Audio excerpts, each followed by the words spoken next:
વિરમ ગામમાંથી એક ચોંકાવનારો હત્યાકાંડ સામે આવ્યો છે, જેમાં પારિવારિક સંબંધોને કલંકિત કરતી ઘટના પ્રકાશમાં આવી છે। વ્રજ વિહાર સોસાયટીમાં રહેતા અક્ષર જ્વેલર્સના વેપારી દીપક સોનીના શંકાસ્પદ મોતનો ભેદ પોલીસે ઉકેલી કાઢ્યો છે।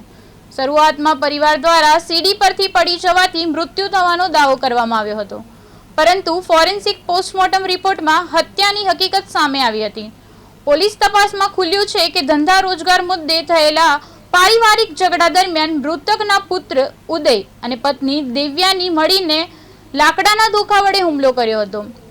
ત્યારબાદ ગળું દબાવી હત્યા કરવામાં આવી હોવાનું સામે આવ્યું છે। હાલ તો વિરમ ગામ ટાઉન પોલીસે માતા અને પુત્ર બંનેની ધરપકડ કરી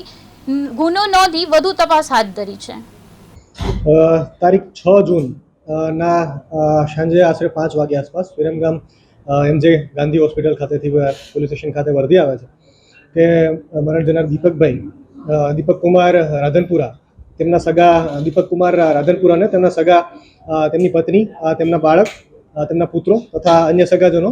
હોસ્પિટલ ખાતે લઈ આવેલા છે અને સીડી પરથી પડી જવાનું કહી અને લાવેલા છે। જે બાબતે શંકા ઉપજતા ઇન્ક્વેસ્ટ પંચનામું ભરવા પોલીસ ઇન્સ્પેક્ટર, એક્ઝિક્યુટિવ મેજિસ્ટ્રેટ અને મેડિકલ ઓફિસરની રૂબરૂમાં ઇન્ક્વેસ્ટ પંચનામું ભરાય છે। તે દરમિયાન શરીર પરની ઈજા અને શરીર પરના ઘા જોતા શંકાસ્પદ જણાઈ આવે છે। સદર બાબતે શંકા જણાઈ આવતા ફોરેન્સિક પેનલ પીએમ કરવા માટે થઈને દીપક કુમારની બોડી છે એ અમદાવાદ ખાતે રિફર કરવામાં આવે છે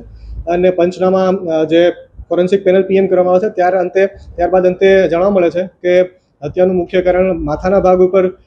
ધોકા મતલબ બોથડ પદાર્થ વાગવાથી અને ગળું દબાવવાથી મૃત્યુ થયેલું છે। સદર બાબતે પોલીસ તપાસ કરતા અને શંકાસ્પદોની પૂછપરછ કરતા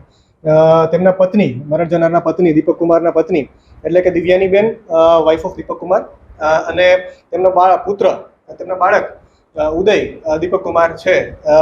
તેમણે તેમની હત્યા કરી હોવાનું જણાઈ આવેલ છે। ઘણા સમયથી પરિવારની અંદર પુત્રોની સગાઈ બાબતે, આ ઉપરાંત પરિવારની અંદર પિતૃકર્મ બાબતે અવારનવાર પ્રશ્નો ચાલતા હતા, જે બાબતે મનદુખ રાખી અને જ્યારે બપોરના સમયે આશરે 3 વાગ્યા આસપાસ, 2:30 થી 3 વાગ્યા આસપાસ જ્યારે દીપક કુમાર છે એ દુકાન બંધ કરી અને બપોરે જમવા માટે આવે છે, ત્યારે પુત્ર એટલે કે આરોપી ઉદય અને મરણ જનાર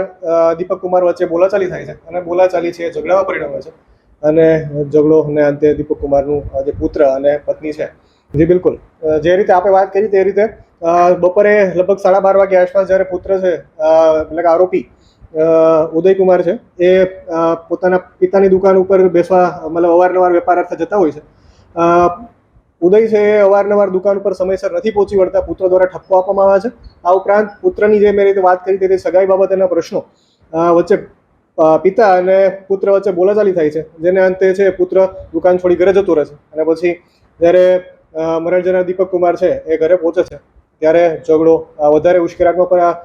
પરિણમે છે અને અંતે દીપક કુમારનું હત્યા કરવામાં આવે છે। બંને આરોપી છે, આરોપી દિવ્યાની બેન, વાઇફ ઓફ દીપક કુમાર રાધનપુરા, તેમની ઉંમર આશરે 46 વર્ષ છે અને વિરમગામના રહેવાસી છે અને પુત્ર છે આરોપી, બીજા નંબરના આરોપી છે જે ઉદય કુમાર છે, તેમની ઉંમર 22 વર્ષની છે। આ ઉપરાંત તેમના વિરુદ્ધમાં કોઈ જૂનો